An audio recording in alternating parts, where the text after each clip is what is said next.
Les vraies voix du foot à 57 minutes du coup d'envoi d'un match où le PSG, on peut le dire, joue sa saison. Le match, ce sera bien évidemment Liverpool-Paris Saint-Germain à Anfield. Après cette défaite 1-0, une défaite on ne peut plus cruelle, mercredi dernier, au Parc des Princes. Alors aujourd'hui, on a une pensée évidemment pour notre ami Guy Carlier qui n'est pas avec nous. Guy, on l'embrasse tous très fort, je pense qu'on peut le dire. On le retrouvera dans quelques semaines au micro et on veut lui dire que cette émission, bien évidemment, elle est pour lui. Elle est pour lui, bien évidemment, comme on espère, plein de passes décisives pour Dembélé, Barcola et Kvaratskhelia ce soir. Guy, on t'embrasse. Alors aujourd'hui, dans les vraies voix, vous l'avez entendu, Emmanuel Galasso. Salut Emmanuel. Salut Philippe. En forme ? En très grande forme et en forme européenne peut-être. Si moi je suis en forme européenne, est-ce que les Parisiens le seront ? C'est la question. Est-ce que vous savez dans quel stade est né le nom, le Super Substitute, le remplaçant de rêve ? Je dirais Anfield. Oui, et pour quel match ? Alors là, mon blog s'arrête là. 18 mars 1977, Liverpool-Saint-Etienne. Saint-Etienne est qualifié et à moins de 10 minutes de la fin, un remplaçant qui s'appelle Ferklo rentre et crucifie Kurkovic et élimine les Verts. C'est le remplaçant de luxe, le Ferklo de notre ami Guy Carlier. Salut Majid Delimat. Salut. Du meilleur du Paris Saint-Germain. Alors évidemment, on a ce soir ce soir pour parler du PSG, on est très heureux de t'avoir. Le meilleur des Girondins de Bordeaux. Oui. Maxime Sénat. Ah je me suis reconnu tout de suite. Qui ont déjà joué à Anfield d'ailleurs, les Bien Girondins. sûr, évidemment, et le COP Girondin avait éteint Anfield, je me souviens à l'époque. Oui, le COP TFCiste avait éteint Anfield aussi, mais par contre c'était Liverpool qui avait éteint le TFC 4-0. 5-1. Nous, on avait fait un partout. On a marqué un but. On parle pas du même match, je parle du tour préliminaire. Tu parlais du tour préliminaire, moi je parlais l'an dernier en Ligue Europa. Et au web, Quentin Fredon. Salut Quentin. Salut Philippe, salut à tous. Alors les gars, on va parler bien évidemment de ce match et on a un supporter parisien. Salut Laurent. Salut Laurent. Salut Laurent. Bon Laurent, on va donner les compos des équipes qui viennent de tomber. Alors pour le Paris Saint-Germain, on commence par le PSG. Dans les buts, Donnarumma, latéraux Hakimi, Mendes, défense centrale Pacho, Marquinhos, milieu de terrain Ruiz, Vitinha, Neves, attaque Barcola, Kvaratskhelia avec Dembélé dans l'axe. Pour Liverpool, dans les buts, Alisson, Becker, latéraux Arnold Robertson, défense centrale Konaté, Van Dijk, milieu de terrain Szoboszlai, Gravenberg et McAllister et attaque Salah, Jota dans l'axe et Diaz. Comment trouves-tu ces équipes, en particulier celle du PSG, Laurent ? C'est la même qu'au match aller. C'est au moins c'est copie conforme. Et s'ils ont fait une copie de la feuille de match aller, ils avaient plus qu'à mettre la même. Ça c'est clair pour donner aux arbitres. Donc non, je trouve ça tout à fait normal. L'équipe a super bien joué le match aller. Malheureusement, c'est un hold-up à 1-0, mais vu la prestation, et je trouve qu'on leur a marché dessus tout le match. Donc je trouve ça normal qu'ils mettent les joueurs en forme. Il y avait juste une petite incertitude. Moi j'aime beaucoup Doué en ce moment qui est en très grande forme. Mais je pense que c'est plus pour l'équilibre qui met Ruiz au lieu de Doué. Parce qu'il ne faut pas non plus partir à l'abordage, sachant qu'on n'a qu'un seul but de retard. C'est pas comme si on devait remonter 2-3 buts. Oui. Donc je trouve ça logique dans la forme du moment, dans l'équilibre d'équipe. Voilà, tout à fait. Et Doué qui était rentré en cours de match au match aller, probablement qu'on le verra rentrer en jeu ce soir aussi. Sûr. Très probablement. Qu'est-ce que tu penses de cette compo, Emmanuel ? Je pense que Luis Enrique a aucune raison de changer la compo. Quand on voit la physionomie du match aller, cette équipe a fait extrêmement mal à Liverpool. Et pour compléter ce que disait Laurent, 70% de possession de balle pour Paris, 27 tirs pour Paris, 2 pour Liverpool. Et après on va développer, mais c'est sûr qu'il y a eu un match extraordinaire d'Alisson, tout le monde en a parlé, mais moi l'inefficacité parisienne, je pense qu'elle n'a pas commencé sur ce match-là, et on a eu l'occasion d'en parler ici tous les mardis. Il y a un vrai sujet autour du ratio occasion créée, but marqué du côté du PSG, et malheureusement j'ai peur que même si on donnera les pronostics, mais même si Alisson fait pas le meilleur match de sa vie comme la semaine dernière, si Paris n'est pas plus efficace et n'est pas plus tueur devant, ça risque d'être compliqué, parce que je ne vois pas Liverpool laisser autant le ballon qu'au match aller, et je ne vois pas Liverpool subir autant d'occasions qu'au match aller.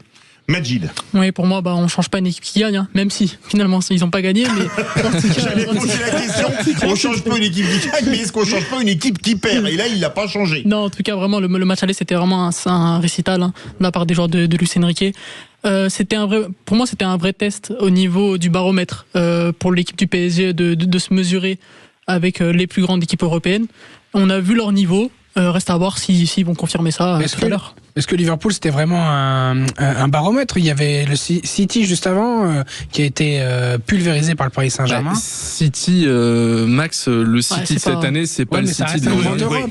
Oui, mais on parle pas du nom, on parle de la dynamique de l'équipe. Et Liverpool, on s'accorde quasiment tous pour dire que c'est la meilleure équipe d'Europe, du monde, d'Europe ou du monde. Mais de faire de ce match un baromètre de quelque chose d'hyper important, est-ce que c'est pas surévaluer aussi l'importance de ce match? Laurent, est-ce que le PSG joue pas sa saison ce soir? Parce que on va prendre le scénario catastrophe. Pour le moment, les auditeurs de Sud Radio sont plutôt positifs. Ils pensent, Quentin, à 52 ou 53%. Ouais, c'est ça. À 52%, les auditeurs pensent que le PSG va réussir à exploiter. Que le PSG va réussir. Est-ce que quelque part, Laurent, si le PSG, qui est sûr d'être champion vu l'écart de points qu'ils ont, si ce soir ils sont éliminés en cas de scénario catastrophe, la saison elle est pas finie pour eux, quoi. Ils finissent en roue libre. Bon, à part la Coupe de France, mais c'est une autre histoire. C'est un peu malheureusement comme tous les ans. C'est vrai qu'on est jugé sur la Coupe d'Europe, la Ligue des Champions. Après, moi, je serais moins sévère cette année parce que je trouve qu'on est en reconstruction. Il n'y a aucune star. Luis Enrique. Moi, j'étais assez sceptique, je ne vous cache pas, sur Luis Enrique. J'en connais d'autres. Même les supporters neutres, je pense qu'ils se régalent avec le PSG en ce moment. Il y a un football léché, les joueurs rentrent, les remplaçants, il n'y a pas trop de différence. On prend du plaisir à regarder cette équipe-là. Et puis je trouve qu'elle attire de la sympathie, moi, cette équipe, cette année. Les autres années, il fallait forcer les Neymar, les Messi à venir voir les supporters, etc. Je trouve que cette année, ils viennent d'eux-mêmes. Les mecs, ils dépouillent sur le terrain.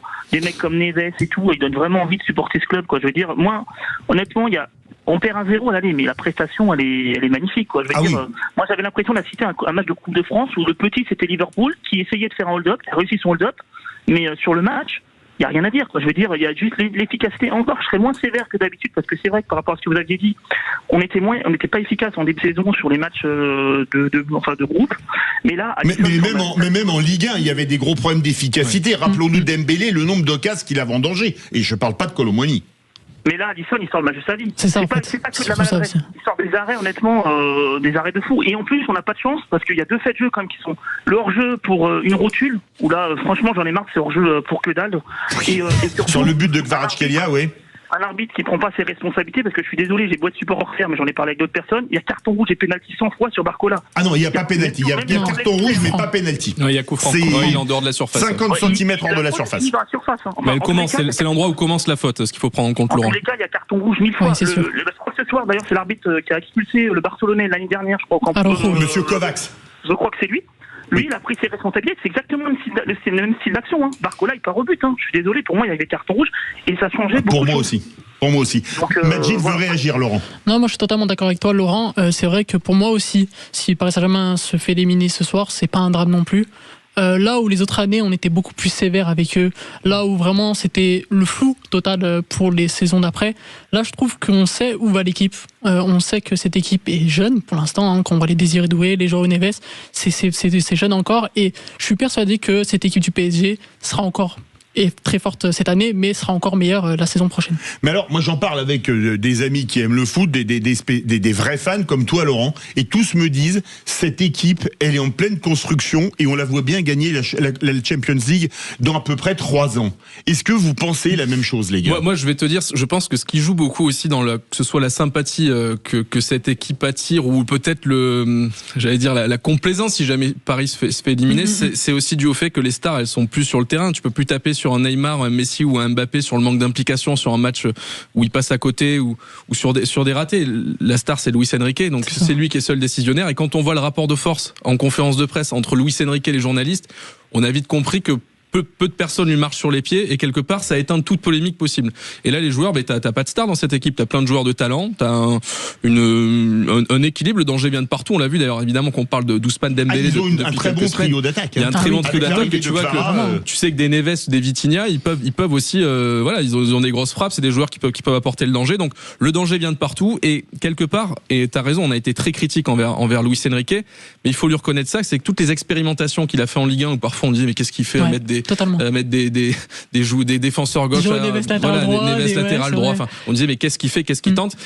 Et en fait, là, aujourd'hui, c'est les fruits, ça porte ses fruits, et on a des joueurs avec une intelligence tactique qui s'est développée, qui peuvent jouer un peu partout et s'adapter en cours de match. Donc, il faut reconnaître que le gros point d'interrogation autour de Luis Enrique sur les 6 derniers mois, il est un peu balayé déjà, comme disait Maxime, par Manchester City, et sur cette performance qui n'est pas une victoire, mais qui était une vraie performance de Paris au match aller face à Liverpool. Majid veut réagir. Non, c'est vrai que moi je trouve que cette équipe du PSG, elle est généreuse dans ses efforts. Elle est généreuse au niveau. Ils ont rien lâché. Ils ont la joie de même vivre, en prenant le coup sur la carafe à 4 minutes de la fin, ils ont continué à jouer au ballon. Et Arnaud Slot l'a même souligné lui-même, c'est que c'est une équipe qui met de l'intensité, qui ne s'arrête pas. Et ça, là-dessus, je pense que ça va faire encore la différence ce soir. Bon, même si là maintenant, je pense que Liverpool sait à quoi s'attendre avec le Paris Saint-Germain au niveau de l'intensité, etc. Mais en tout cas, vraiment, on a vu un très beau Paris Saint-Germain au match aller, généreux au niveau de l'intensité, au niveau même techniquement, ils ont vraiment surdominer Liverpool sur tous les aspects. Et pour une petite touche d'optimisme quand même, Philippe, pas plus tard que l'an dernier, le PSG avait retourné le Barça, défaite 3-2 match aller, victoire 4-1 chez eux. Donc dans l'histoire récente du PSG, c'est possible, ils l'ont fait. Donc voilà, on va essayer d'être optimiste et de se dire que s'ils l'ont fait à Barcelone l'an dernier, ils peuvent le faire à Liverpool cette année. Laurent, on va faire un poil de superstition. Si je ne m'abuse, l'an dernier, Barcelone, c'était le même arbitre, défaite à domicile. Match à Barcelone ou Liverpool, c'est des monuments du foot européen et mondial. Est-ce que quelque part, on se dit pas là, sur un malentendu, ça peut marcher? Et même sur un bien entendu, ça peut marcher. Il y a deux choses. Les 11 mars, généralement, ça réussit très bien au PSG. Parce qu'on avait sorti Dortmund et Chelsea, je crois, à Chelsea, à 10 contre 11. Absolument.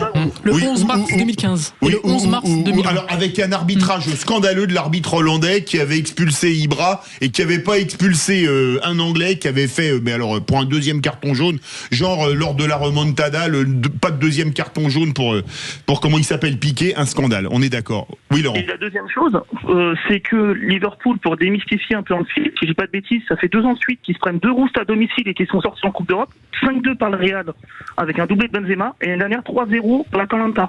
Donc en Coupe d'Europe à domicile, ils prennent des buts et ils sont pas infaillibles. Donc il y a possibilité de faire quelque chose. Je vais juste Laurent, pour contrebalancer ce que tu dis, quand même sur les 14 dernières fois où Liverpool a gagné son match aller, c'est qualifié. Voilà. C'est ça. Et en plus, je vais rajouter ça, c'est que jamais dans leur histoire Liverpool a été éliminé au match retour à Anfield. Après avoir gagné au match aller. Voilà. Donc, Laurent, ton pronostic pour ce soir. Moi, je vois bien un 3-1 pour Paris. Oui, on est optimiste sur le match aller, on lui aura marché dessus. Je vois pas pourquoi on ferait pas la même chose au match retour. Luis Enrique ne change jamais ses principes de jeu. On les a éteints et je pense qu'on va leur rentrer dans l'art, quoi. Moi, je vois vraiment le PSG faire un gros match comme le match aller. Je le montre, je croise les doigts, je touche du bois pour que ce soit sur les caméras. Et oui, moi, pour un 3-1, je signe tout de suite. Merci beaucoup, Laurent. On continue ce débat sur le Liverpool-PSG de ce soir avec Jean-Philippe, un autre supporter parisien. Restez bien avec nous dans les vraies voix du foot. Retour des vraies voix du foot avec nos amis, évidemment, Emmanuel Galasso, Majid Dehimat. On embrasse à nouveau Guy Carlier, le meilleur du PSG, Maxime Sénat, Quentin Fredon. Et on est maintenant avec Jean-Philippe, après Laurent, autre supporter parisien. Salut Jean-Philippe. Salut Philippe. Salut Jean-Philippe. T'as entendu la compo de ce soir du PSG et de Liverpool. Est-ce que pour toi, c'est la même compo, mais est-ce que le PSG va jouer pareil ? C'est-à-dire avec surtout un Liverpool qui dominé territorialement et un Liverpool qui joue bas, ou est-ce que tu n'imagines pas Liverpool ne pas jouer l'attaque dans la cuvette d'Anfield ? Moi, contrairement à beaucoup de gens, je pense qu'on est rentré dans leur tête. Je pense qu'on n'oublie pas 90 minutes de domination. Je pense qu'on l'oublie pas. Ils sont chez eux, d'accord. Ils vont essayer de se faire une motivation comme on sait faire. Voilà, quand on est je sais pas si vous avez joué au foot pour certains, mais quand on est même en amateur, voilà, on essaye de se motiver, de trouver des clés un petit peu psychologiques. Maintenant, je suis pas certain que ce Liverpool soit si bien que ça. Ce week-end, c'était pas incroyable et je pense que 90 minutes de domination à outrance comme ça a laissé des traces. Je pense que Paris a une forme de recette et en plus de ça, c'est pas comme si Paris jouait avec un plan de jeu hyper facile à lire parce qu'il y a beaucoup de permutations. Il y a on peut pas arriver en disant on va bloquer Paris parce qu'ils savent pas comment ils vont jouer, parce qu'on a des joueurs techniques, on a des Vitinha, on a des Dembélé, on a des Barcola, on a des Gvara, je dis pas son nom en entier. Kvaratskhelia. Faut travailler le géorgien, c'est tout. Il y en a très peu qui s'y risquent. C'est Philippe qui pose la question, c'est ça, je reconnais la voix de Philippe. C'est ça, Philippe. Ouais. Le divin chauve. Par rapport à votre question, pour répondre en une phrase, je pense qu'on est rentré dans leur tête et je pense qu'on aura le ballon.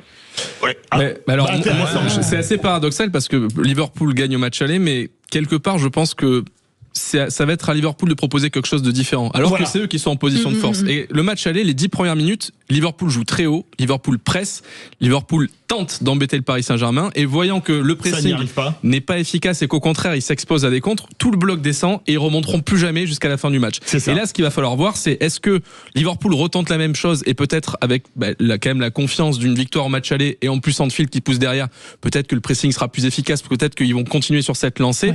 Mais ça va être intéressant de voir ce que propose Liverpool.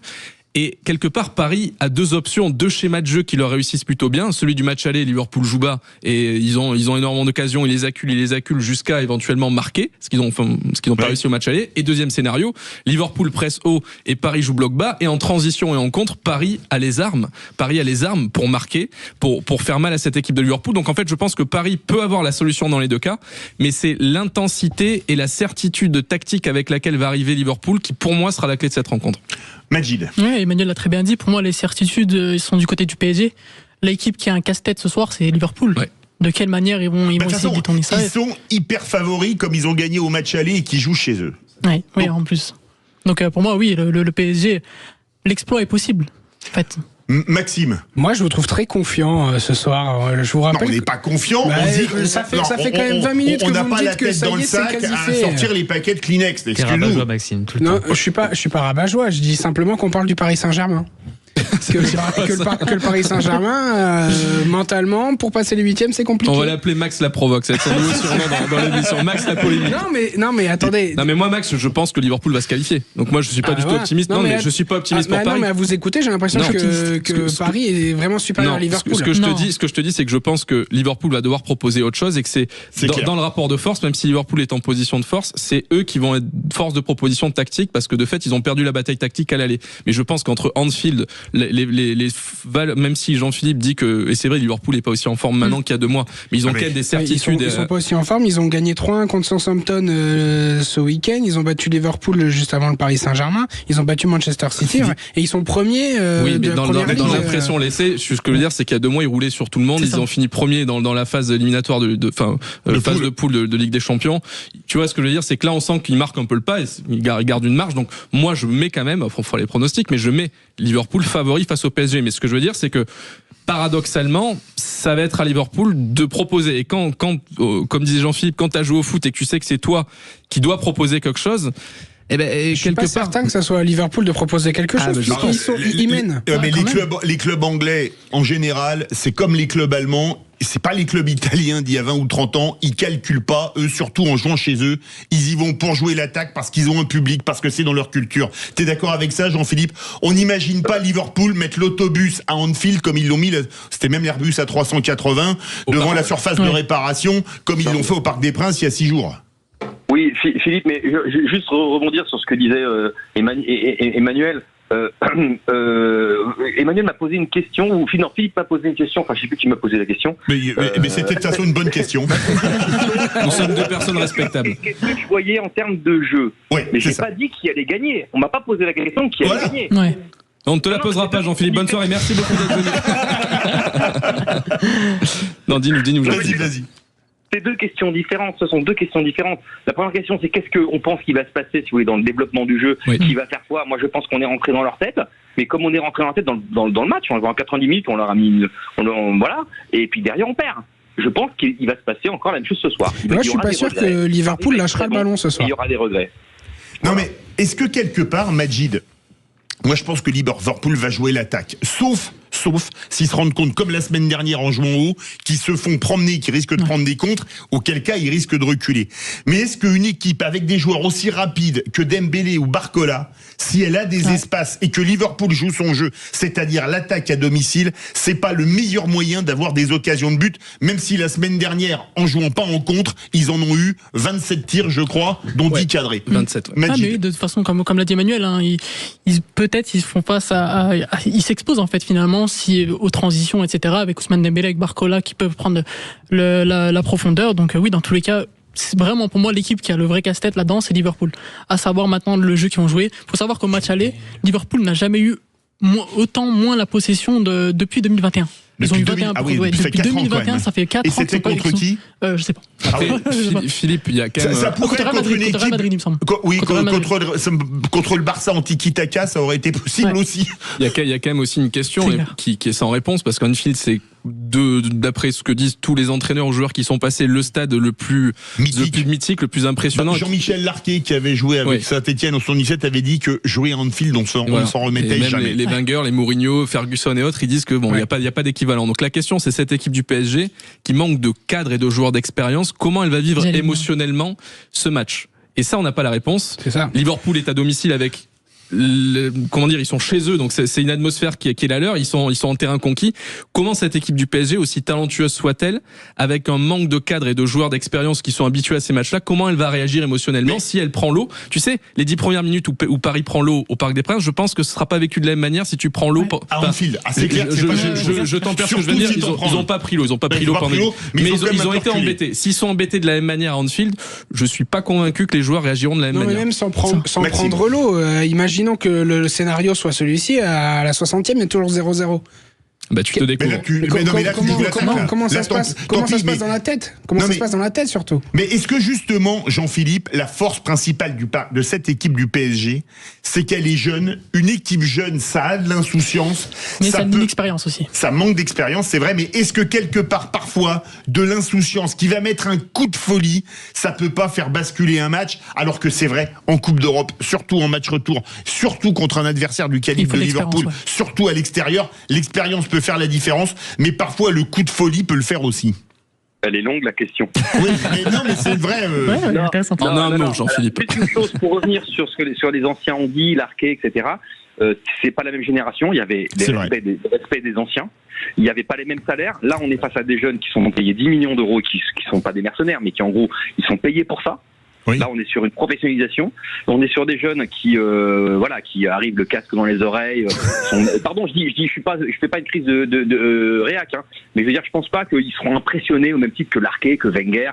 Je pense qu'ils sont là pour gagner. Ils sont là pour remplir leur armoire à trophées. Je pense qu'ensuite, ils en ont rien à faire. Mais c'est mon point de vue, hein. Je pense que cette génération n'est pas impressionnée par les limites. Nous, on est là en train de se masturber intellectuellement en disant « Ah, c'est magnifique! Ah, on te file le théâtre des rêves !» Mais vous pensez que Barcola et machin, ils se disent ça. Mais c'est un stade comme un autre. Ils viennent pour plier Liverpool. Ils sont là pour ça. Hein. Et en plus de ça, c'est peut-être ça qui a changé aussi, c'est la mentalité. Et Luis Enrique, pour le coup, c'est un garçon qui a quand même, c'est le garçon de la remontada. C'est quand même un garçon qui sait aussi manager les têtes, qui sait manager les équipes. Il a très bien managé l'arbitrage aussi pour la remontada avec Monsieur Aitekin. Il a su manager Dembélé, parce que c'est aussi, je pense aussi grâce à Enrique qu'on a un Dembélé 2025. C'est vrai. Je pense que toute cette idée que comment ils vont réagir, je pense sincèrement que il y a pas tout ça. Je suis un peu en opposition avec vous. Le théâtre des rêves, tout ça, on file You Never Walk Alone. Ça se trouve, ils savent même pas les jeunes. C'est l'adversaire juré Old Trafford. Hein. Mais voilà, je pense que cette équipe-là, elles sont faites de jeunes qui ont la tête bien faite, qui sont des garçons, qui sont des employés d'un club, qui sont aussi des mecs hyper ambitieux. On réussit pas à ces âges-là sans être hyper ambitieux. Il n'y a pas que le talent. Je pense qu'il y a une grosse ambition. C'est comme les Mbappé à 18-19 ans. On est une équipe de moyenne d'âge, je crois, de 24 ans. Enfin, je me trompe peut-être. Mais en gros, très très jeunes. Et je pense que ces jeunes-là ne feront pas preuve de respect. Et c'est ça peut-être la clé pour le Paris Saint-Germain. C'est de pas trop les respecter, de pas se dire on est au théâtre des rêves, on est à Anfield, on est face à Liverpool, face au potentiel futur champion d'Europe, le triplé, etc. Je pense qu'on est face à des jeunes, justement, cette insouciance. Ils peuvent mettre la folie, justement. Cette folie dont parlait, je crois, Emmanuel ou Philippe. Oui. Je crois que cette folie-là, ils vont la mettre justement parce qu'ils en ont strictement rien à faire. Ils veulent remplir leur armoire à trophées. Moi, Philippe, j'entends ta théorie, mais dans les faits, sans remonter jusqu'à la période Larquet, les années 70, il s'est arrivé 2 fois dans l'histoire récente que des clubs français gagnent là-bas. C'était Marseille en 2007 et Lyon en 2009. Donc, mine de rien, et c'était pas avec des jeunes, c'était pas une équipe de vétérans, ils avaient pas tous plus de 40 ans, tu vois, t'avais des jeunes dans cette équipe, tu vois ce que je veux dire, c'est que je pense que mine de rien, ce stade a prouvé qu'il faisait un effet aux joueurs qui venaient là et qui pouvait être déstabilisant et que c'est une vraie performance et c'est un exploit d'aller gagner là-bas et si Paris le fait, c'est pas impossible, mais ce sera un exploit. Je me souviens d'un Paris Saint-Germain en 97 qui avait gagné 3-0 au match aller au Parc des Princes et qui avait tenu le 2-0 à Anfield. Moi, je me souviens, ce soir-là, j'ai vu le match à l'hôtel, je pense que j'avais plus d'ongles 15 jours après encore. Et quand l'arbitre a fait le coup de sifflet final, C'était... Direction la manucure.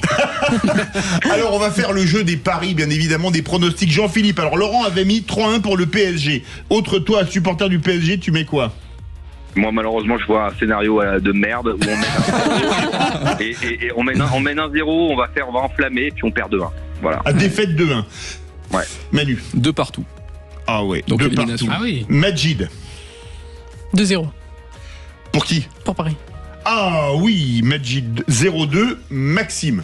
Bah, l'inverse, 2-0 Liverpool pour moi ce soir. Quentin. Et je vais rejoindre mon collègue Majid, 0-2 pour moi. Alors Quentin 0-2, et je peux vous faire un pari. Oui, bah oui. Bien sûr. 2-1 pour le PSG et Donnarumma grandiose dans les tirs au but. Oh, Oula. Et le PSG, Ah oui, d'accord. ce C'est qu'elle est. tir au but, Hollywoodien ce que tu nous Ouais. proposes. Oui, mais alors là, je vous Jusqu'au préviens, bout de la c'est nuit. pas les ongles que je vais manger dans ces cas-là devant la télé, c'est les ongles, les doigts, les orteils, tout ce que tu veux. On Là, fera un film intouchable avec ce qui te reste après. merci beaucoup Jean-Philippe. Tout de suite, on va Merci passer Jean-Philippe. à Merci, tous les Jean-Philippe. matchs, et puis à les paris bien sûr, à tous les matchs de ce soir en Ligue des Champions. Et je vous rappelle que pour le moment, le Barça mène contre Benfica 3-1. On s'en trouve tout de suite. Retour des vraies voix du foot avec bien évidemment Emmanuel Galasso, notre super sub.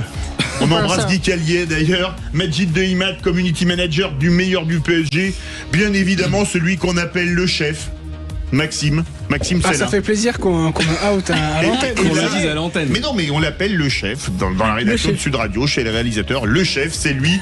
Et Quentin au web, Quentin Fredon. Et maintenant, on va écouter ton édito, mon cher Emmanuel. Qui est selon toi le favori à la victoire finale dans cette Ligue des Champions 2024-2025 ? Alors Philippe, au moment du tirage, j'entendais à droite, à gauche les noms des favoris qui étaient donnés. Certains disaient le Real, d'autres Liverpool, d'autres Paris. On regardait beaucoup de ce côté du tableau et moi, le favori, selon moi, il est de l'autre côté. Et c'est le Barça. Le Barça qui est en train de se qualifier là, à Benfica, 1-0 à l'aller, qui là est en train de mener 3-1. Et ce Barça me paraît peut-être mieux armé qu'il ne l'est depuis 5 ou 6 ans. On a un amalgame qui se fait entre les joueurs de la Masia, ils sont quasiment la moitié dans l'effectif, et les joueurs crack venant de l'extérieur. Je pense au Lewandowski, je pense à De Jong, Pedri. Non, Pedri c'est la Masia. Non, justement, c'est pas la Masia, Pedri, c'est Las Palmas, il vient. Las Palmas, Oui. ok. mais je veux dire, il y a un amalgame qui se fait vraiment entre joueurs formés au club et les autres. Et il roule clairement sur la Liga. Il y a une période de trou, mais aujourd'hui le Barça a repris la tête de la Liga, égalité avec le Real, avec un match en moins. Ils ont fini 2e de la phase de poule de Ligue des Champions.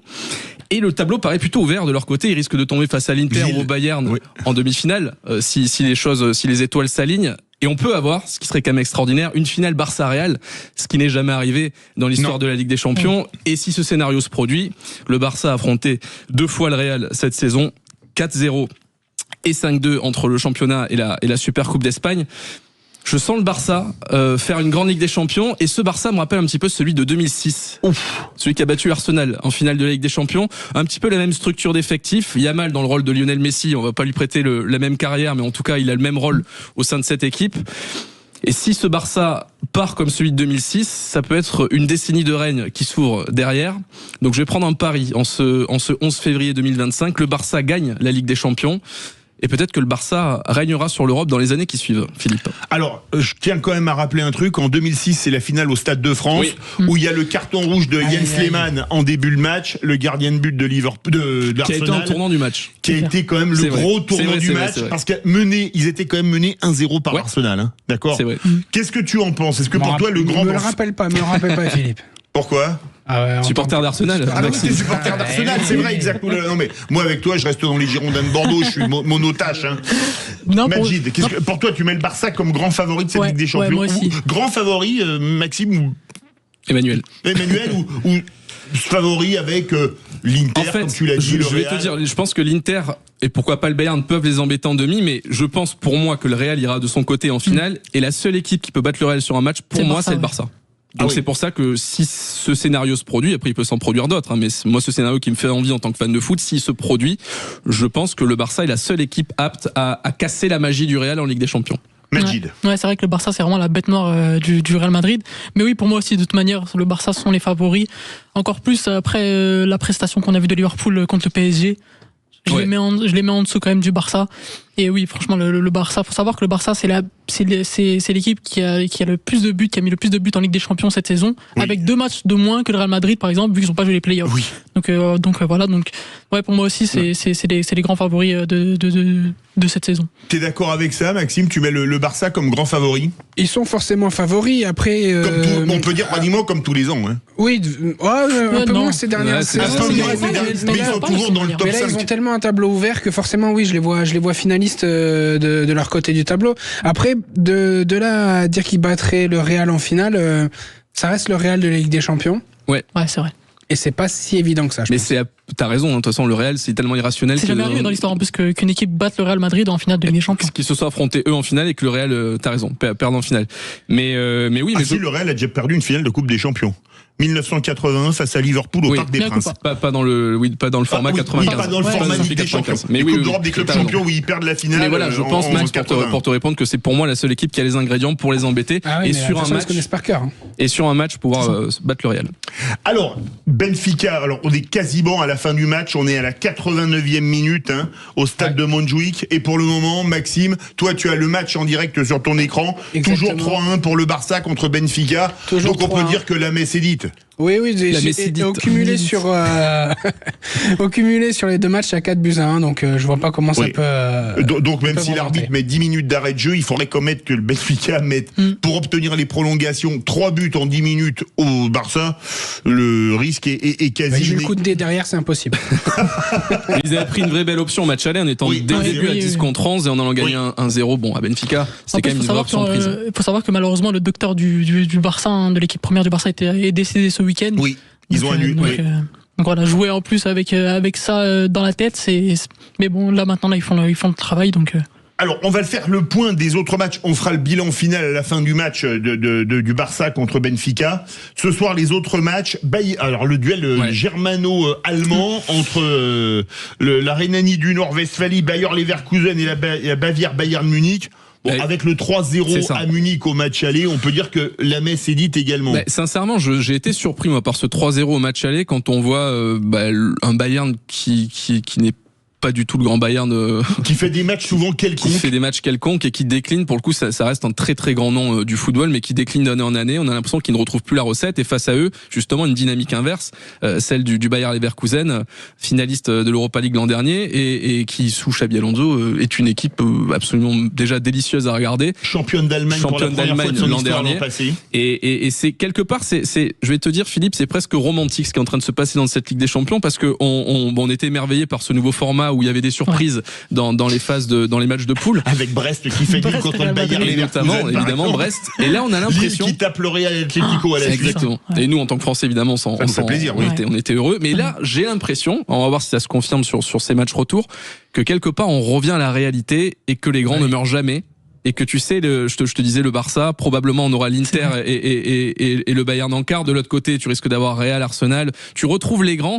Et j'ai envie de dire, bon, allez, les gars, ça c'est inquiétant pour Lille, ça. Parce que c'est pas le plus grand pour Lille. Entre Dortmund et Lille, c'est comme Dortmund. Voilà. Je pense en effet que si on s'en tient à l'historique des 2 clubs en Coupe d'Europe, a priori, ça devrait être Dortmund, même si, pour moi, Lille a toutes ses chances. Et tu vois, j'ai l'impression que là, depuis ce début des 8e de finale, allez, on revient à la réalité. Les gars, on a assez rêvé, mais les grands ne meurent jamais et la réalité du football, ça s'applique. Implacable. C'est plié entre le Bayern et le Bayern. Oui, c'est plié totalement. On a eu en plus le carton rouge de notre ancien parisien Nordi Mukiele qui a pris un rouge. Non, mais oui, de toute façon, 3-0, pour moi, le Bayern a fait le travail au match aller, même si là, ils perdent 1-0 ou 2-0. Pour moi, c'est sûr et certain qu'ils vont se qualifier. Maxime, Quentin ? Pour en revenir à ce que disait Emmanuel il y a quelques instants, ça a toujours été le cas, même dans la formule précédente avec les matchs de poule et les 8e de finale. T'avais moins de petits poussés qui surperformaient dans l'ancienne. Bien sûr, mais c'est ce que ça a permis. Mais à partir des 8e de finale, les gros sont toujours au rendez-vous et il y a quand même très peu de surprises. Quentin, un mot là-dessus ? sur Bayern. C'est une compétition pour les grands clubs. Les grands clubs se retrouvent toujours à la fin. C'est une logique qui est respectée et qui, je pense, va se faire respecter encore ce soir, où les plus grands clubs vont se faire respecter. Le Bayern a été réduit à 10 pendant le match aller, donc à voir sur le match retour. Oui, parce que pour moi, l'écart entre les deux équipes n'est pas de 3 buts, clairement pas. Pour moi, c'est du 50-50 et à l'expérience plutôt le Bayern, mais t'as pas 3-0 d'écart entre les deux. 2 buts à remonter, ce serait jouable, mais 3, ça paraît franchement très très compliqué. Autre match, et tu l'as mis dans tes favoris, l'Inter Milan. Alors, c'est aussi plié, ils reçoivent les Feyenoord de Rotterdam. Ils ont gagné 2-0 au Kuip au match aller. Là aussi, c'est plié, c'est Philippe, le grand. Je vais penser contre moi-même et je vais te dire, pour moi, l'équipe la mieux armée pour gagner avec des champions, c'est le Barça, mais l'équipe la mieux armée pour éliminer le Barça, c'est l'Inter. Et j'en suis convaincu, et je pense que cette Inter-là, t'as une histoire récente qui est quand même plutôt sympa pour l'équipe, qui peut-être sans doute va. Ils ont perdu pas de beaucoup en finale contre Manchester City il y a 2 ans. Donc avec une énorme occasion en fin de match pour notre ami belge. Je le vois, Lukaku qui aurait pu égaliser et après prolongation en toute fin de match, tout pouvait changer. C'est vrai que c'était passé pas loin. C'est passé pas loin et il suffit de voir tous les week-ends en Serie A pour voir que cette équipe elle fait plus que tenir la route. Elle est très solide, elle sera probablement, il y a l'Atalanta aussi, mais probablement championne d'Italie. Et oui, je pense que l'Inter est candidat. Pour moi, je les mets dans même dans le top 3 des candidats au titre final avec le Barça et le Real. Tu penses que tu mets l'Inter dans le top 3 avec le Real et le Barça? Je les mettrais peut-être top 4 plutôt. Je mettrais 4e, je pense, Inter. Je pense que je mettrais Barça en premier, Liverpool, Real Madrid et l'Inter. L'Inter. Ouais. Mais en tout cas, de toute façon, comme l'a dit Emmanuel, finalement c'est le champion d'Italie, le champion d'Allemagne aussi de son côté, le Bayern qui a fait son travail. Donc pour moi, les 2 matchs sont pliés déjà d'avance. Pour toi, Maxime, pareil, c'est plié aussi. L'Inter va se qualifier contre Feyenoord. Sur ce match-là, oui, mais pour le reste, c'est moins sûr. Je pense que l'Inter Milan, au mieux, c'est demi-finale. Au mieux, demi-finale. Contre le Barça. Contre le Barça. Si tu rejoins ma théorie, ça me va. Juste pour finir, c'est fini à Barcelone, 3-1 pour. 3-1, donc on peut dire que les Barcelonais ont géré. Oui, tout à fait. C'est clair qu'il y avait 3-1 à la mi-temps. Le Barça est en quart. C'était plié, donc le Barça est en quart. Et affrontera le vainqueur de Lille Dortmund. Il y a une question qui se pose quand même quand on regarde le tableau. Est-ce que quelque part, tu l'as dit, Emmanuel, les super grands n'ont rien à craindre jusqu'au quart de finale minimum parce que Barcelone qualifié, le Bayern face à Bayer Leverkusen qualifié, l'Inter face à Feyenoord qualifié, et demain, si on regarde bien ce qui va se passer, bon, à part le choc entre l'Atlético et le Real, même si on pense que le Real, de toute façon, en Ligue des Champions, ils arrivent toujours à mettre un contre son camp à la 90+4 quand ils sont éliminés. Non mais c'est un peu ça quand même. Est-ce que quelque part on dit que pour les cadres européens, il y a une espèce d'assurance vie qui est assurée par les dieux du football ou par on ne sait pas qui? Oui, mais tu vois, je trouve que ce qui est bien dans cette nouvelle formule de Ligue des Champions, c'est qu'au moins on permet aux clubs plus modestes de pouvoir vibrer, rêver, tu vois, jusqu'à un certain point. Et après, bon, évidemment, tu vas pas non plus les booster jusqu'au point que tu vois, on va pas faire des règles pour que les plus petits tapent les plus grands, pas par principe. Donc oui, à un moment donné, les grandes équipes avec plus d'argent, plus de moyens, mieux structurées, finissent par battre les clubs plus modestes avec mon expérience. Mais je trouve que ce format de Ligue des Champions, oui, la logique se applique, mais il est sympa et il permet jusqu'à un certain point d'avoir du suspense. Lille qui finit dans le top 8, Lille, c'est énorme. Tu vois, c'est comme si Lille à l'époque avait fini premier de sa poule de 4. Ce que le club n'a jamais fait. Donc tu vois, ça permet quand même d'avoir des scénarios sympas. Moi je trouve que c'est intéressant ce que tu dis, Emmanuel, parce que pour moi il y a une vraie sorte de justice en fait avec ce nouveau format. Si le PSG en sont arrivés à rencontrer Liverpool en 8e de finale, c'est qu'en fait ils sont pas assurés en phase de Ligue. Bien sûr. Du coup finalement c'est plus une question de malchance, c'est une question juste de... Ils ont fait quelques gros plantages quand même en phase de Ligue. Le match à Arsenal, défaite. Le match contre l'Atlético, défaite. Un peu à la Liverpool au Parc des Princes. Là ils peuvent quand même s'en vouloir. Et ça valorise ceux qui finissent dans le top 8, qui logiquement, comme avant, ceux qui étaient dans les 2 premiers, sont qualifiés directement et en match en moins. En fait, pour moi, c'est d'une logique et pour moi, voilà quoi. On a plus cette question de malchance, de tirage au sort au 8e, de quart de finale. Donc là, maintenant, c'est limite dans la logique qui est moins de surprises cette saison. Maxime. On oublie aussi un des 8e de finale qui est le club Bruges face à Aston Villa. Je trouve que c'est Aston Villa qui a gagné la coupe aux grandes oreilles en 82.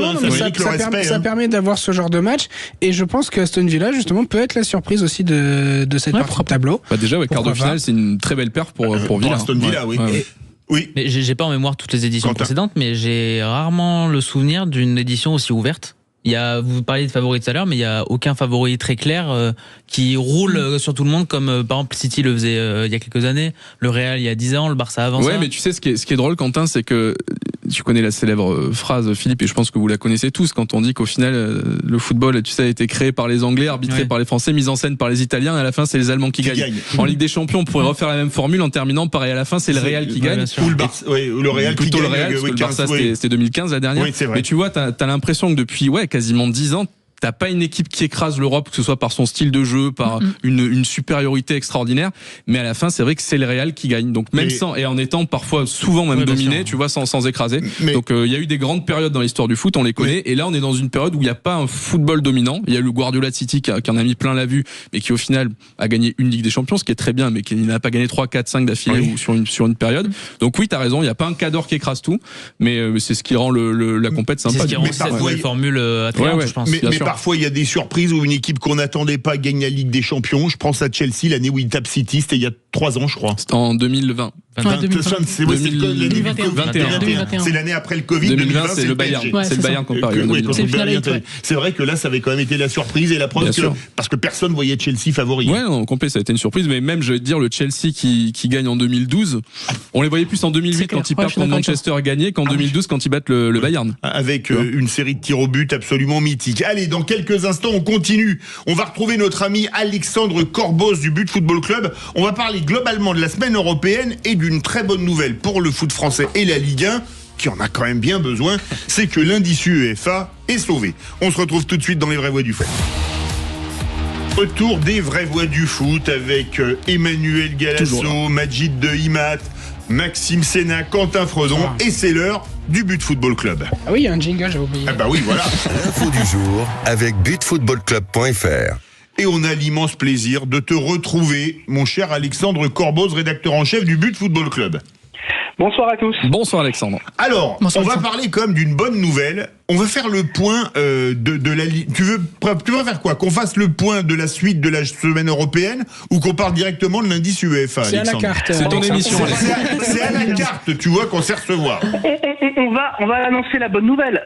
Sauf, là, on savait déjà que sauf cataclysme, on finirait à coup sûr l'année 5e indice UEFA. Donc là, on peut le dire aujourd'hui. Ah oui, avec le Benfica. Encore mieux, là ça nous arrange, la défaite de Benfica nous arrange aussi, parce qu'il n'y a plus qu'un club portugais, c'est le Vitória Guimarães, qui peut prendre des points, et nous on a encore 3 clubs engagés. Les Pays-Bas qui en ont 4 vont perdre 3 dans les 2 jours, probablement. Oui. Très probablement, voire 4, voire les 4, parce qu'il faut rappeler où en sont les Pays-Bas. Feyenoord ce soir est en ballottage défavorable avant d'aller à l'Inter de Milan. Je parle même pas du PSV qui a pris 7-1 à domicile, eux ils sont morts. Alors là, s'ils vont se qualifier à Arsenal, je sais pas, ça va pas être la remontada, je sais pas dire remontada en hollandais, mais là ce serait un truc complètement délirant là. Donc. Philippe se fait une coupe de surfeur, c'était le cas. Mais et il faut aussi dire que l'Ajax Amsterdam, qui était quand même un candidat sérieux à la victoire en Ligue Europa, est très mal parti parce que c'est pareil, ils ont perdu chez eux, donc maintenant il va falloir qu'ils aillent gagner du côté de l'Eintracht de Francfort, qui fait figure d'épouvantail dans cette compétition. Et on peut aussi rajouter le fait que l'AZ Alkmaar a certes gagné son match aller, mais là ils vont devoir aller au Tottenham Hotspur Stadium pour affronter Tottenham avec un seul but d'avance. C'est pas gagné non plus, donc on peut dire aujourd'hui la France, qui a 70,45 points à l'indice UEFA, finira devant les Pays-Bas qui a 66,983. Il faut noter aussi qu'en fait on a une petite peur, et ça a fait un petit débat avec quelques articles à l'issue des barrages, parce que il faut aussi préciser que comme nous on avait 2 clubs qualifiés directement, à savoir Lille et Lyon, et que les Hollandais avaient 5 clubs engagés, ils ont marqué des points, beaucoup plus que nous forcément, parce que nous on avait Monaco qui a pas marqué beaucoup de points, mais on avait Paris-Brest, donc un club assuré de perdre des points. Ce qui fait que nous, on a forcément peu marqué sur le phénomène barrage. Oui. Et eux, comme ils ont passé 4 équipes, ils ont marqué beaucoup de points, donc on a eu peur. Mais aujourd'hui, le vrai challenge, je pense, surtout, ça va être d'ici à la fin des compétitions, avec Lyon, avec Lille, sans doute, on l'espère tous, avec Paris, aller chercher ce petit point d'écart qu'on a aujourd'hui derrière le Portugal et reprendre cette 5e place sur la saison en cours, parce que c'est assez important, parce que quand à chaque fois on efface une saison, les saisons les unes après les autres, l'idéal c'est quand même de finir 5e tous les ans pour éviter de se faire peur. Et là la France est aujourd'hui 6e à 1 point tout rond des Portugais, mais les Portugais n'ont plus que le Vitória Guimarães pour marquer des points, et le Vitória Guimarães qui affronte le Betis Séville. Donc là c'est pareil, c'est pas gagné pour eux. Oui. Donc on peut espérer que tous les Portugais et que tous les Hollandais sortent, et puis que nous il nous reste Lyon, Lille, et on espère tous Paris. Maxime, une question pour toi. Oui, moi je voulais savoir, je veux pas être l'oiseau de mauvais augure, mais imaginons Paris et Lille se font sortir cette semaine. Ça change rien. évite. Non mais parce que Lyon est bien parti. Est-ce que Lyon a gagné 3-1 au Steaua de Bucarest. si Lille et PSG se font sortir cette semaine, ça changera rien? Non, ça change rien, non. Non, ça changera rien, parce qu'en fait, il aurait fallu pour que comment se calcule l'indice? C'est toujours divisé par le nombre de représentants. Les points pris divisé par le nombre de représentants. Et du coup, nous, forcément, comme on a 7 participants, notre coefficient victoire est plus bas que celui des Pays-Bas. Donc, comme ils avaient 4 participants, ils pouvaient marquer beaucoup de points. Mais là, ils vont plus en avoir qu'un seul. Et il n'y aura pas de bonus de qualification pour la plupart des clubs. Donc, en vrai, pour qu'ils nous rattrapent, il aurait fallu que les Pays-Bas glissent une équipe au moins en finale de la Ligue des Champions, plus une équipe en finale de la Ligue Europa. Oui, là, donc là, on peut dire que maintenant on est serein, que le scénario catastrophe n'existera pas. Pour le calcul, c'est plus compliqué que ça de savoir si une équipe gagne un match de rugby ou pas. Hein. C'est sûr que si on a une finale, c'est très compliqué. C'est sûr que si on a une finale LOSC PSG aux Ligue des Champions, là c'est vraiment le jackpot. Et il faut féliciter les Lillois, parce que quand on fait le classement des clubs qui nous ont le plus rapporté, Lille sur cette saison 2024-2025 nous a rapporté 25 000 points, Paris 17, Monaco 17, Brest 16. Et Lyon 16. Donc en fait, Lille est quand même locomotive cette saison, ce qui est beau, parce qu'on dit toujours que c'est Paris, ce qui est normal, et locomotive en Ligue des Champions, et cette année c'est Lille, donc chapeau, et merci aux Lillois de nous apporter ces points et de nous permettre de frôler avec cette mais on espère qu'ils vont récupérer encore demain face au Borussia. La Ligue des Champions est très rémunératrice en points, beaucoup plus que les autres compétitions, mais en fait ce qui nous a coûté beaucoup cette année, malheureusement, c'est le parcours de Lens, parce que même s'il a fait 4 rapporte moins de points, le fait de ne pas avoir de club en Ligue Europa Conférence, voilà, c'est ça. Et par Panathinaikos. C'est ça, ouais. C'est ça, Panathinaikos qui est encore en course d'ailleurs et qui est en ballottage favorable pour éliminer la Fiorentina. Donc peut-être qu'ils ne sont pas non plus éliminés par n'importe qui. Mais c'est vrai que c'est dommage de ne pas avoir de représentants dans cette compétition, parce que mine de rien ça rapporte des points. Ça fait avancer le coefficient des clubs qui y participent. J'espère que l'an prochain le club français le jouera sérieusement, parce que c'est vraiment une compétition. C'est vrai que je trouve qu'il y a un vrai sujet avec ça et on en parle trop peu. En fait, on regarde tout par le prisme de la Ligue des Champions. Et alors, un coup, à une époque, on avait Lyon, on a eu Paris, on a eu des clubs moteurs en Ligue des Champions. Mais cette Europa League, qui quelque part, j'ai envie de dire, est taillée pour la Ligue 1, parce que c'est à notre échelle, c'est à l'échelle. Qu'on l'a jamais gagné. Non, mais exactement. Tu vois ce que je veux dire, Philippe, c'est qu'on a toujours un club moteur en Ligue 1 et du coup, on regarde ses performances en Ligue des Champions. On dit est-ce qu'on va bien ou est-ce qu'on va mal en fonction de lui. Mais l'Europa League, qui est la deuxième division des coupes d'Europe, qui est plus taillée pour nos clubs, structurée pour nos clubs, c'est quelque part, moi, certains la jouent par-dessus la jambe. Regarde Nice. C'est ça le problème.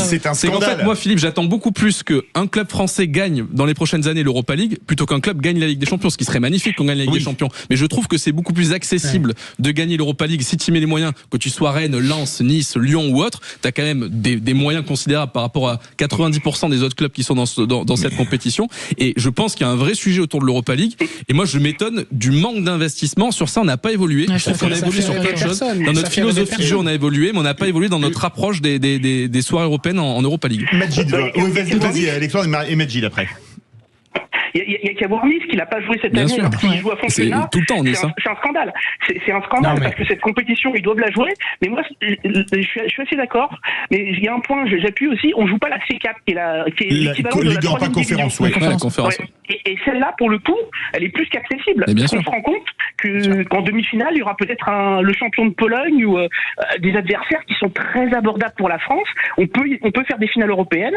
Alors, ça fait pas rêver cette compétition. Mais celle-ci, ils vont être contents de la gagner à la fin. Mais non, mais tu passes chacun selon ses moyens. Hein. Majid voulait réagir. Oui, pour moi, en plus, je trouve vraiment que la Ligue Europa, elle est beaucoup plus accessible et beaucoup plus facile cette saison. Parce que vu qu'avec la nouvelle formule de Ligue des Champions, t'as tous les gros cadors à quelques rares exceptions près. Les clubs sont éliminés directement de la phase de Ligue des Champions. Oui, t'as pas de rattrapage comme le troisième de poule qui se retrouvait en Ligue Europa. Ouais, mais sans dire, Majid, sans dire que c'est facile, déjà, aller loin, vibrer, rêver, approcher ce titre-là, on en est tellement loin, tu vois. C'est-à-dire qu'avant de dire, t'as raison en soi, c'est plutôt ouvert. Mais ce que je veux dire, c'est qu'on est tellement loin psychologiquement de ça, que limite, tu vois, les Niçois se disent c'est facile. Ah ben non, c'est pas facile, on est mal barré. Bon, on abandonne, on joue le championnat. Tu vois, ça va pas dans l'attitude, ça. faut quand même saluer Lyon, qui pour le coup la joue sérieusement. Oui. Nemanja Matic l'a dit, il veut la gagner, il l'a jamais gagnée, il a perdu 2 fois en finale, il veut la gagner, il pense qu'avec Lyon c'est possible, et ça laisse quand même quelques belles affiches, parce que au tour prochain, si Lyon va passer, c'est à peu près sûr, là aujourd'hui, la victoire à Bucarest donne Lyon archi favori après-demain, mais au tour suivant, déjà, c'est un adversaire type Manchester United ou la Real Sociedad, c'est super C'est intéressant. une autre histoire, oui. Et après, potentiellement, une éventuelle demi-finale, ça peut être l'Atlético ou l'AS Rome. C'est pas non plus. Ouais, bien sûr, bien sûr. Comme affiche. C'est des belles affiches. L'Atlétique Bilbao. Ouais, Oui, Bilbao, ouais. Atlético, ouais, Atlético. T'as dit Atlético, c'est pour ça. Oui, t'as dit Atlético. Maxime veut réagir probablement pour rappeler qu'en 96, les Girondins de Bordeaux ont été finalistes de la finale aller-retour contre Bayern. Mais non, ce que je voulais dire, c'est que malheureusement, ça fait pas rêver ces compétitions secondaires en Europe. Les stades se remplissent pas, en tout cas en France. Les stades se remplissent pas avant les demi-finales. Faut voir le Vélodrome. L'année où ils vont en finale, il y a pas 2018. Il y a pas un rat dans le stade avant les quarts.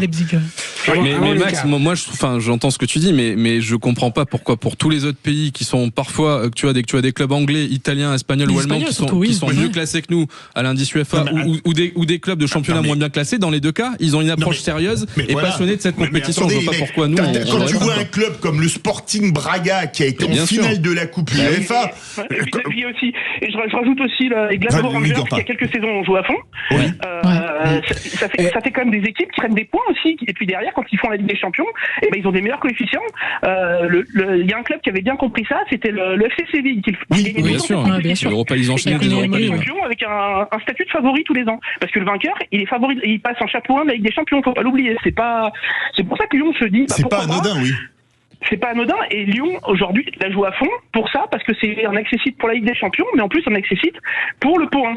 Et Max, juste pour finir, tu dis que ça fait pas rêver nos clubs français. Il y a un seul club français qui a gagné la Ligue des Champions, l'Europa League, on en a aucun. Ce que je veux dire, c'est que si tu fais ça, tu rentres directement par la grande porte dans l'histoire du foot français. Je pense que c'est quand même moteur pour rêver. Je te prends un exemple, l'OL gagne la Ligue Europa, là ils vont être aimés par toute la France. Il y a clairement aussi un problème aussi d'organisation autour de ces compétitions-là européennes. Je veux dire, quand tu joues le jeudi soir, que tu dois aller faire un 16e de finale, un 8e de finale au fin fond du Kazakhstan, si tu veux, et derrière tu peux rejouer en Ligue 1 que le dimanche parce que t'as aucun match le lundi, mettons, ça n'aide pas. Non, mais tu voyages pas aujourd'hui comme à l'époque, Max. Aujourd'hui, c'est moins contraignant, quoi. C'est toute une ambiance autour de ça. Je veux dire, les matchs ne sont pas forcément diffusés non plus en clair. Il y a pas de promotion de ces compétitions-là. Ça remplit pas les stades, ça fait pas rêver. Pendant longtemps, c'était diffusé sur W9. C'est vrai. Mais t'as un match qui est diffusé en clair. Après, le reste sur RMC Sport, c'est complètement anodin. Diffusé en clair en Ligue des Champions, t'as pas de match. Tu vois, la visibilité, je veux bien, mais quand t'es joueur, tu penses avant tout à ce qui se passe sur le terrain. On est en France, on a du mal à faire de la pub pour ces compétitions-là, et on a du mal à avoir des trophées en Ligue des Champions. Donc il faut se remettre en question. Faisons les efforts pour que ça soit des compétitions attractives. Il nous reste 50 secondes. Je vous pose une question à tous. Quel est le club français qui va aller le plus loin en Coupe d'Europe cette année? PSG, Lille ou Lyon? Alexandre. Moi, si Paris passe ce soir, je pense que c'est Paris, sinon ça sera Lyon. Manu. Je suis assez d'accord. Je vais dire. Je vais dire Lyon quand même. Manu, je pense que Liverpool va être. Moi, je suis du même avec Adrien. Pour moi aussi, c'est Paris. Quentin. Paris. Ouh. Maxime.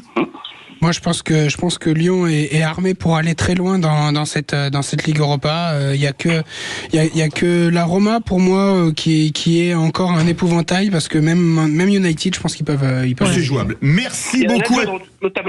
Merci beaucoup. Merci Alexandre Corboz. Merci Manu. Merci Majid. Merci Quentin. Merci Maxime. On embrasse Guy tout de suite. Demain, Tonton Maruzio pour les vrais voix du foot. Tout de suite, Jacques Pessis, les clés d'une vie reçoit Mélanie Page.